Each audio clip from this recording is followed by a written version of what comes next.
Friends, आज हम पढ़ेंगे नेशनलिज्म इन इंडिया। देखिए, नेशनलिज्म इन इंडिया के बारे में आज डिस्कस करेंगे। क्लास 10th का चैप्टर हिस्ट्री का। ये बहुत इंपॉर्टेंट चैप्टर है। बहुत ही इसमें से 3 क्वेश्चन हर साल पुट किए जाते हैं। एक मैप भी आता है। इन क्वेश्चन को हम इसके करके डिस्कस करते हैं। सबसे पहले क्या पढ़ना है वो ध्यान देना। सबसे पहले पढ़ेंगे हम फर्स्ट वर्ल्ड वॉर। देखिए, पहला जो वर्ल्ड वॉर हुआ था 1914 से 1918 तक चला। 1914 से 1918 तक चला था। अब फर्स्ट वर्ल्ड वॉर हुआ, इसका इफेक्ट क्या था वो हम देखते हैं। देखिए, पहले ब्रिटिशर्स रूल करते थे इंडिया के ऊपर, तो फर्स्ट वर्ल्ड वॉर हुआ 14 से 18 तक। तो जब फर्स्ट वर्ल्ड वॉर में इफेक्ट देखा गया increase in defence expenditure, Bharat पे डिफेंस का जो खर्चा था बहुत ज़्यादा बढ़ने लगा। अब ब्रिटिशर्स ने क्या किया, इंक्रीज टैक्सेस बढ़ा दिए। टैक्सेस कैसे, कस्टम ड्यूटीज एंड एक्साइज, और इंट्रोड्यूस इनकम टैक्स। ब्रिटिशर्स ने इनकम टैक्स को इंट्रोड्यूस कर दिया। प्राइस बहुत तेज़ी से इंक्रीज होने लगे। फोर्स रिक्वायरमेंट इक्विपमेंट, ज़बरदस्ती आर्मी में ज्वाइन कर दी। गाँव के लोगों को ब्रिटिश आर्मी क्या करते, ब्रिटिशर्स वो गाँव में जाते थे और ज़बरदस्ती लोगों को, यंग पीपल को आर्मी में धकेलने की बात करते थे, आर्मी में जाने की बात करते थे, चाहे उनका मन हो चाहे ना हो। तो फोर्स रिक्रूटमेंट की बात की गई। तो आपने देखा कि फर्स्ट वर्ल्ड वॉर क्या इफेक्ट देखा गया इंडिया पे। डिफेंस एक्सपेंडिचर राइज हो गया, इंक्रीज टैक्सेस, प्राइस इंक्रीज हुआ, फोर्स रिक्रूटमेंट की बात करी। इसके बाद हम बात करते हैं, बहुत इंपॉर्टेंट टॉपिक अब पढ़ेंगे, Mahatma Gandhi. Mahatma Gandhi comes in India 1915। Mahatma Gandhi ji India में 1915 में आए थे, साउथ अफ्रीका से पढ़ाई करके, लॉयर की। अब देखो, महात्मा गांधी जब इंडिया आए तो सबसे पहले उन्होंने सत्याग्रह की बात करी, ट्रुथ की बात करी, the power of truth and the need to research for truth, the need for search for truth. Mahatma Gandhi ने कहा भाई सत्य की राह पे चलना चाहिए हमें, द पावर ऑफ ट्रुथ की बात करी। और जब महात्मा गांधी 1915 में भारत लौटे, उसके बाद उनका पहला जो विजिट था, दौरा था, वो चंपारण गए, बिहार गए। देखिए, बिहार सबसे पहले महात्मा गांधी जी कहाँ गए, चंपारण, 1917 में। चंपारण में उनका जो विजिट था वो इंडिगो को लेकर था, नील की खेती को लेकर था। वहाँ पर ब्रिटिशर्स नील की खेती ज़बरदस्ती करवाते थे किसानों से। तो वहाँ के हमारे जो किसान थे बहुत दयनीय स्थिति में जी रहे थे, बहुत परेशान थे, जिसकी वजह से महात्मा गांधी ने उनके लिए आंदोलन लड़ा, सत्याग्रह की बात की। तो उनका फर्स्ट विजिट था चंपारण था। सेकंड विजिट था महात्मा गांधी जी का खेड़ा डिस्ट्रिक्ट, ये गुजरात में। कहाँ पर है खेड़ा, गुजरात में, 1917 में गए। जो 1917 में खेड़ा गए, इनका वहाँ जाने का जो मेन पर्पस था वो क्या था, वहाँ पर किसानों से बहुत ज़्यादा टैक्स वसूला जाता था और वहाँ के किसान कहते थे नो, वहाँ के किसान इतना ज़्यादा टैक्स देने की स्थिति में नहीं थे। तो उनके लिए उन्होंने कैंपेन चलाया, नो टैक्स कैंपेन। तो खेड़ा में गए 1917 में भी, और 1918 के में गए महात्मा गांधी जी अहमदाबाद, गुजरात। अहमदाबाद में जाने का मेन पर्पस था कॉटन मिल वर्कर्स के लिए। तो आपने एक चीज़ नोट किया, 3 जगह उन्होंने आंदोलन चलाया, चंपारण, खेड़ा और अहमदाबाद। चंपारण गए थे इंडिगो के लिए, इंडिगो प्लांटेशन अगेंस्ट। खेड़ा में किस लिए गए थे, नो टैक्स कैंपेन। अहमदाबाद किस लिए गए, अहमदाबाद में कॉटन मिल वर्कर के लिए गए थे।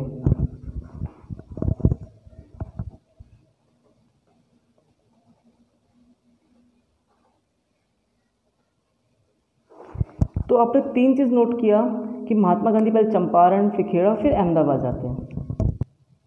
देखिए, अब नेक्स्ट पेज की तरफ चलते हैं। नेक्स्ट पेज की तरफ हम चलते हैं। सबसे पहले हम पढ़ेंगे रॉलेट एक्ट। देखिए, आपने क्या क्या देखा, महात्मा गांधी 1915 में रहे, उसके बाद वो कहाँ विजिट करने गए, कहाँ पर उन्होंने सत्याग्रह की बात करी। अब हम रॉलेट एक्ट की बात करते हैं। देखिए, रॉलेट एक्ट 1919 जी बहुत इंपॉर्टेंट टॉपिक है, ध्यान देना। रॉलेट एक्ट से क्वेश्चन जरूर आता है। रॉलेट एक्ट में क्या था, जो भी हम ब्रिटिशर्स के खिलाफ बोलेंगे, जो भी उनके खिलाफ कोई पॉलिटिकल गतिविधियां करता था, जो भी उनके खिलाफ एक्शन, कुछ भी बात करता था, धरने, हम प्रदर्शन की बात करते थे, तो उनको क्या कर 2 साल के लिए जेल में डाल दिया जाता था। वो बिना किसी मुकदमा चलाए। तो रोलेट एक्ट एक बहुत इम्पोर्टेंट था। रोलेट एक्ट में जो भी उनके खिलाफ बोलेगा उन्हें 2 साल के जेल में डाल दिया जाएगा। तो महात्मा गांधी जी से नाराज़ थे।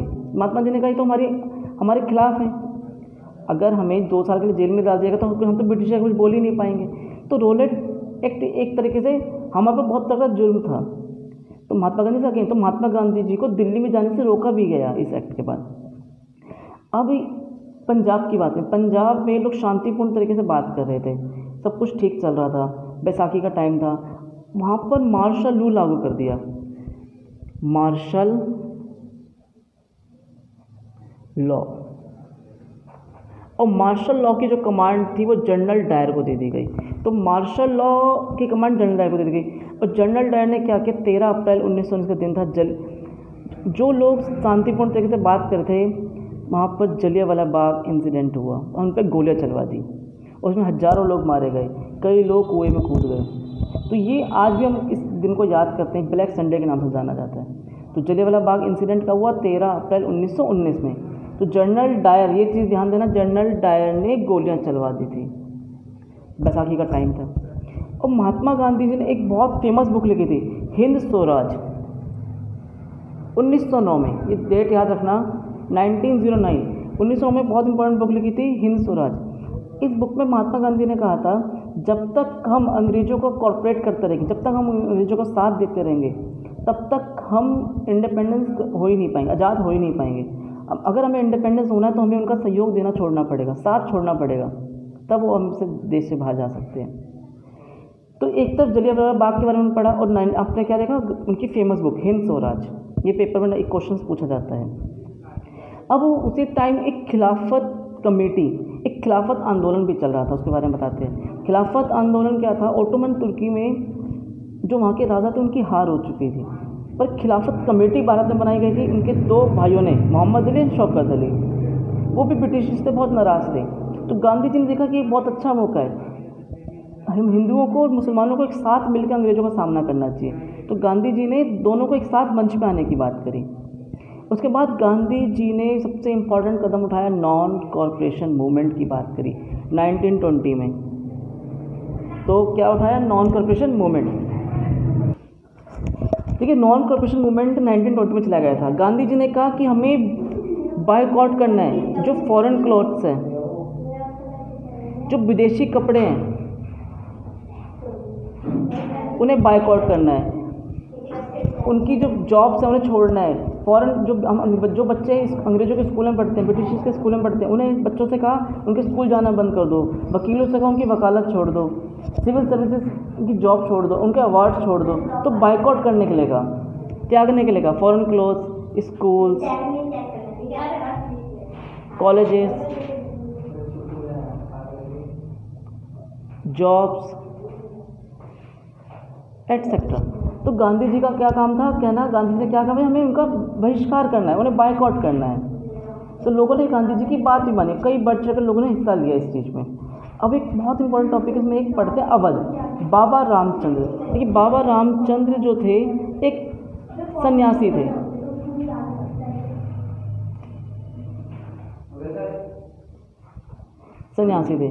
अब बाबा रामचंद्र जी ने भी, बाबा रामचंद्र का भी बहुत बड़ा योगदान रहा है मूवमेंट को लेकर।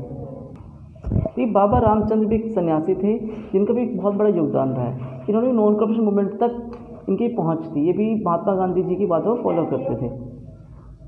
अब हम नेक्स्ट पेज पर चलते हैं।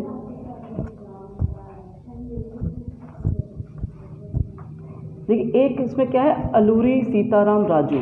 अलूरी सीताराम राजू भी एक नेशनल एक मूवमेंट, इसमें इनका भी बहुत बड़ा योगदान था। तो ये भी इन्होंने भी अपने एक जगह, एक अवध, इनका भी बहुत बड़ा एक योगदान रहा है। इन्होंने मूवमेंट्स चलाया किसानों की हेल्प के लिए, लैंड्स को लेकर। इनका भी एक तरीके से अपना एक नॉन कॉरपोरेशन मूवमेंट में इन्होंने बढ़ चढ़कर हिस्सा लिया। इसमें आता है कि इनलैंड इमिग्रेशन एक्ट 1859।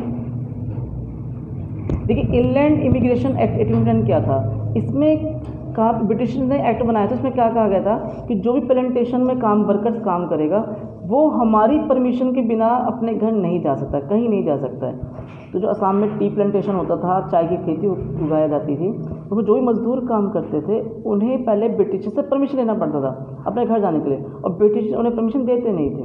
तो इंडियन इमिग्रेशन एक्ट क्या है, इसमें मजदूरों को, जो वर्कर्स थे, उन्हें परमिशन लेना पड़ता था। विदाउट परमिशन आप अपने घर नहीं जा सकते हैं। अब गांधी जी ने देखा कि एक नॉन कॉर्पोरेशन मूवमेंट जो चल रहा था वो धीरे धीरे थोड़ा सा लूज होने लगा, धीरे धीरे उनकी अपनी जो छवि खत्म होने लगी नॉन कॉर्पोरेशन मूवमेंट की, और वो कॉल्ड ऑफ करना पड़ा। उसके पीछे जो मेन रीज़न था 1922 में हुई घटना चौरी चौरा। चौरी चौरा कहाँ पर है, यूपी के अंदर है, उत्तर प्रदेश। वहाँ पर मासूम लोगों के ऊपर गोली चला दी गई, बहुत सारे लोग इसमें मारे गए।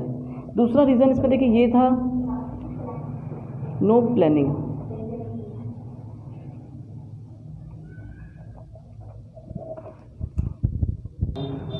देखिए कोई प्लानिंग नहीं था, चोरी चोरा में घटना घट चुकी थी, और बच्चों के लिए देखो पहले कहा गया कि आप इनके स्कूल छोड़ दो, उनके कॉलेजेस मत जाओ, लेकिन उन बच्चों के लिए कोई अल्टरनेट स्कूल्स नहीं थे, कोई कॉलेजेस नहीं थे जहाँ पे वो बच्चा पढ़ सके, कुछ सीख सके। तो गांधी जी ने ये तो कहा था कि आप उन्हें स्कूल जाना छोड़ दो, लेकिन हम उन बच्चों के लिए कोई अल्टरनेट स्कूल प्रोवाइड नहीं करा पाए। हमने लॉयर से कहा उनकी वकालत छोड़ दो, लोगों से कहा उनकी जॉब छोड़ दो, लेकिन उनको कोई अलग से कोई जॉब नहीं दे पाए, और इसलिए लंबे टाइम तक लोग अपने आप को इन जॉब से, स्कूल से दूर नहीं रख पाए। सबसे बड़ी बात है जो फॉरेन क्लॉथ से खादी, गांधी जी ने कहा था खादी को अपनाना है, खादी हमें इंडियन कल्चर के कपड़े पहनने हैं, खादी को अपनाना है। लेकिन जो हमारा खादी कपड़ा था, खादी कपड़ा वो बहुत ही कॉस्टली था, बहुत ही कॉस्टली था, एक्सपेंसिव था, जो बहुत महंगा था। तो खादी कपड़ा जो था गरीबों की पहुंच से बाहर था।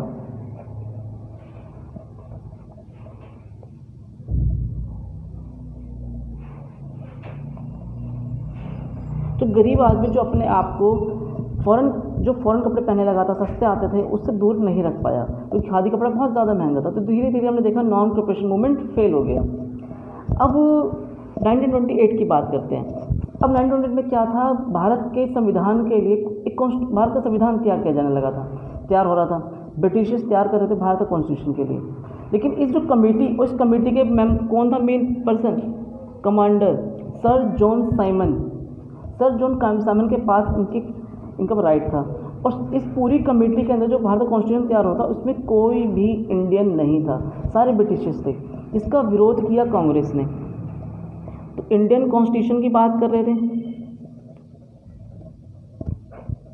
But no Indian in committee. तो इंडिया कोई no Indian member in committee, कोई भी कमेटी के अंदर इंडियन मेंबर नहीं था।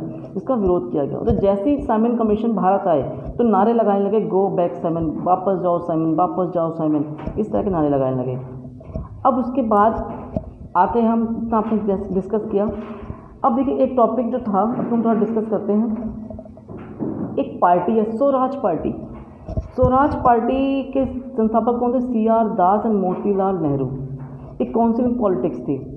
यंगर लीडर, देखिए ये चाहते थे, एक काउंसिल पॉलिटिक्स चाहते थे, काउंसिल पॉलिटिक्स। लेकिन जो हमारे यंगर लीडर थे जवाहरलाल नेहरू, सुभाष चंद्र बोस, वो फुल इंडिपेंडेंस की बात करते थे। तो CR दास मोतीलाल नेहरू ने क्या किया, एक अलग पार्टी बनाई, स्वराज पार्टी, जो कांग्रेस से अलग होकर बनाई गई थी।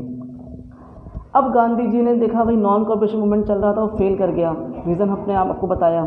अब गांधी जी ने कहा कि सिविल डिसोबरेंस मूवमेंट की बात करी कि हमें ब्रिटिशर्स के रूल्स को तोड़ना है, उनकी बातों को नहीं मानना है। जब तक उनके रूल्स को नहीं तोड़ेंगे तब तक ब्रिटिश यहाँ से नहीं जाएंगे। अब बहुत इंपॉर्टेंट मूवमेंट चलाया गांधी जी ने, सिविल डिसोबरेंस मूवमेंट। इसकी जो शुरुआत हुई थी गांधी जी ने करी साल्ट मार्च से। साल्ट मार्च, नमक कानून, ध्यान देना, 11 मार्च 1930। तो गांधी जी ने क्या किया, अपने साबरमती आश्रम,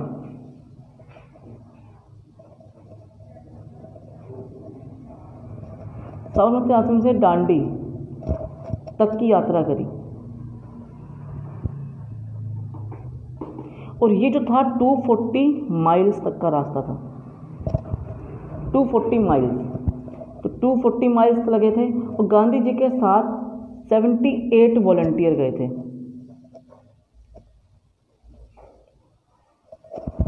और गांधी जी को 240 माइल्स जाने में 14 डेज लग गए थे। तो बहुत इम्पोर्टेंट मूवमेंट था साल्ट मार्च, जो साबरमती आश्रम से दांडी तक की यात्रा तय की गई थी। 240 माइल का रास्ता था, 24 दिन लगे। 78 वॉलंटियर्स गांधी जी के साथ गए थे और गांधी जी रोज़ 10-10 माइल का रास्ता कवर करते थे। और जब गांधी जी 10 माइल का यात्रा कवर करते थे तो सब बहुत और कई तरह की सभाएं भी करते थे, लोगों से मिलते थे, उनसे बात करते थे, उन्हें समझाते थे। तो धीरे धीरे लोगों का अट्रैक्शन भी बढ़ने लगा, वो गांधी जी के साथ जुड़ने लगे और धीरे धीरे मूवमेंट इतना बड़ा हो गया। 24 दिन बाद जब गांधी जी दांडी तक पहुँचे और 11 मार्च का टाइम था, गांधी जी ने समुद्र के पानी से नमक बनाया और नमक कानून को तोड़ा। गांधी जी ने कहा कि नमक सबके लिए इम्पोर्टेंट है, उस पर टैक्स नहीं लगना चाहिए, हमें नमक कानून को तोड़ना है, हमें टैक्स नहीं देना, ये हमारा नमक है, समुद्र से बनाया गया है। तो गांधी जी की जो गांधी जी ने जो स्टार्ट किया सिविल डिसऑर्डर मूवमेंट, वो साल्ट मार्च से शुरुआत थी। तो आपने देखा कैसे साबरमती आश्रम से गांधी जी दांडी तक की यात्रा करी।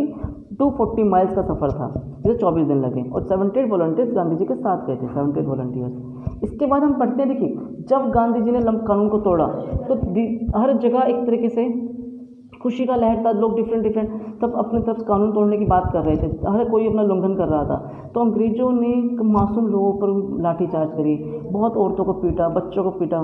तो गांधी जी को बहुत दुख हुआ इस चीज़ का कि बहुत मासूम लोग मारे जा रहे हैं।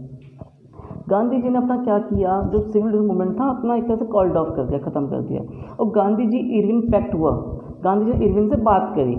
गांधी इसे नाम देते हैं गांधी इरविन पैक्ट, 1931 में हुआ था। ध्यान देना, गांधी इरविन पैक्ट क्या है?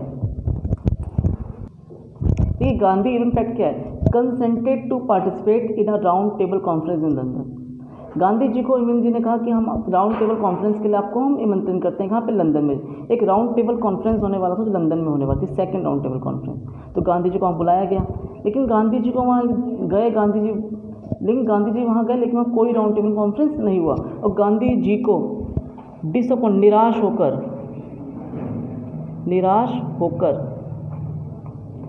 भारत लौटना पड़ा।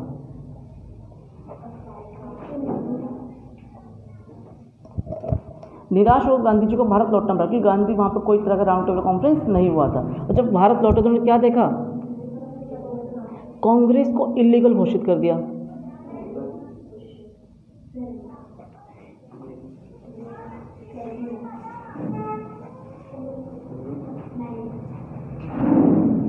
कांग्रेस को इलीगल घोषित कर दिया और उनके जो बेस्ट फ्रेंड थे अब्दुल गफ्फार खान, उनको जेल में डाल दिया गए थे। अब्दुल गफ्फार खान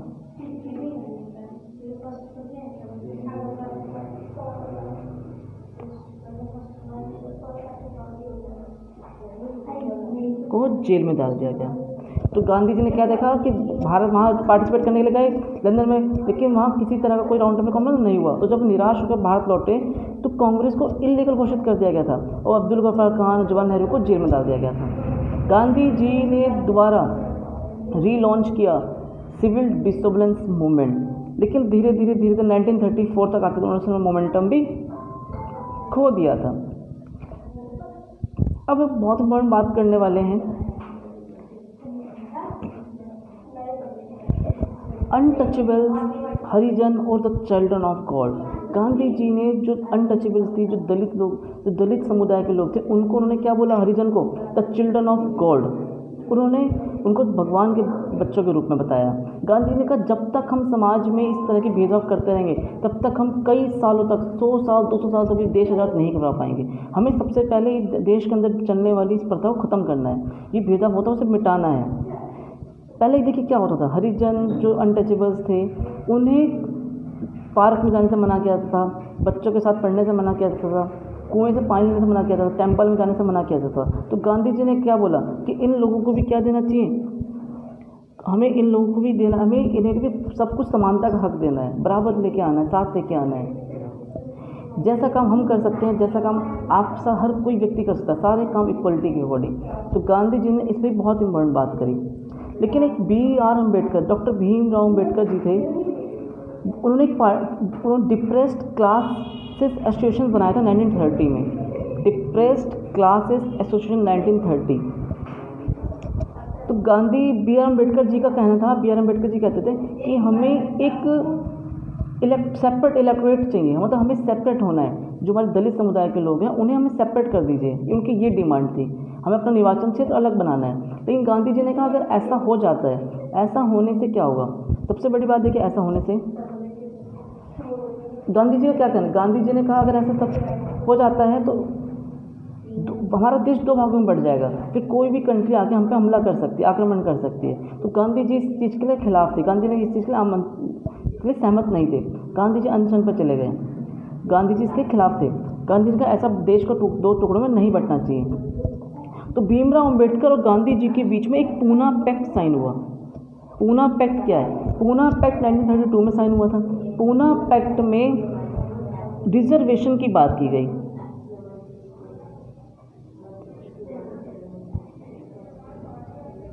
रिजर्वेशन सीट्स की बात की गई। इसमें गांधी जी और वो सहमत हो गए थे कि हमें जो दलित समुदाय के लोग हैं उन्हें रिजर्वेशन दे देंगे इलेक्टोरेट पॉलिटिक्स के अंदर। तो दोनों के बीच सहमति बनी, उसे नाम दिया गया पूना पैक्ट, जो सितंबर में हुआ था 1962 में। रिजर्वेशन सीट के लिए गांधी जी और भीमराव अम्बेडकर में सहमति बनाई गई। अब देखो आपको कुछ इंपॉर्टेंट बात बता देता हूँ जिससे रिलेटेड है। इंडियन नेशनल कांग्रेस, जो आपका ग्राफ से रिलेटेड टॉपिक है, इंडियन नेशनल कांग्रेस का एक राउंड सेशन हेल्ड हुआ था। अगर हम सेशन हेल्ड की बात करें, सितंबर 1920, देखिए सितंबर 1920 में हुआ था कोलकाता, और दिसंबर 1920 में हुआ था नागपुर।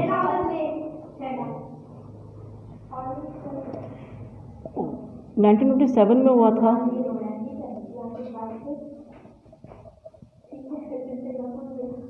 ठीक है, 1927 में हुआ था मद्रास, और 1929 में हुआ था एनसी का सेशन हेल्ड लाहौर। इस जो सेशन में हुआ था इसमें जवाहरलाल नेहरू जी ने फुल इंडिपेंडेंस की बात कर दी थी कि हमें अपना स्वतंत्रता मनाना चाहिए। लेकिन गांधी जी ने कहा कि नहीं, ये बहुत जल्दबाजी हो जाएगा, अभी इतनी जल्दी हमें इस डिसीजन पे नहीं पहुंचना चाहिए। ये आपके 4 इंपॉर्टेंट टॉपिक थे जो ये सेशन हेल्ड हुए थे।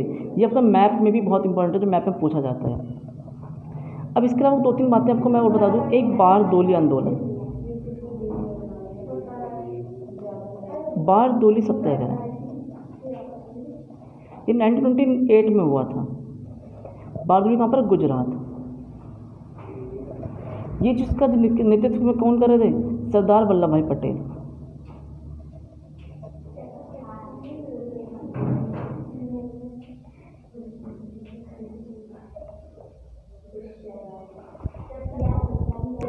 ठीक है, वल्लभ भाई पटेल जी के सरदार जो बारदोली आंदोलन चलाया गया था, सत्याग्रह, वो किसके नेतृत्व में चलाया गया था? सरदार वल्लभ भाई पटेल। ये चीज़ आपके इस चैप्टर से नहीं था, लेकिन आपको बता दूं नॉलेज के लिए ठीक रहेगा, आगे आप कोई भी प्रिपरेशन करते हो तो आपको हेल्प रहेगा। अब कांग्रेस की स्थापना भी एक टॉपिक है। कांग्रेस की स्थापना कब हुई, ये भी नॉलेज के लिए है। 1885 और उनके जो पहले अध्यक्ष थे व्योमेश चंद्र बनर्जी थे, और पहली महिला अध्यक्ष एनी बेसेंट थी। ये आपको पूरा चैप्टर का समरी कंप्लीट हो जाता है। जी बहुत इंपॉर्टेंट था। आपने इसमें कई डेट्स पे ध्यान दिया, इसमें कई टॉपिक हमने डिस्कस किया, किस तरह गांधी जी ने मूवमेंट्स चलाई, सिविल डिसोन मूवमेंट, वो धीरे धीरे किस तरह उन्होंने मोमेंटम खो दिया। फिर उन्होंने नॉन कॉपरेशन मूवमेंट की बात करी, पहले हमने जलियांवाला बाग इंसिडेंट की बात करी। तो इस चैप्टर में हमने पूरी समरी में काफ़ी इस चैप्टर का टेस्ट डिस्कस किया है। अब नेक्स्ट जो वीडियो मैं आपको बताऊँगा, नेक्स्ट वीडियो में इसके हम मैप पर डिस्कस करेंगे कि मैप से क्वेश्चन कौन सा पूछा जाता है। चलिए ठीक है, धन्यवाद।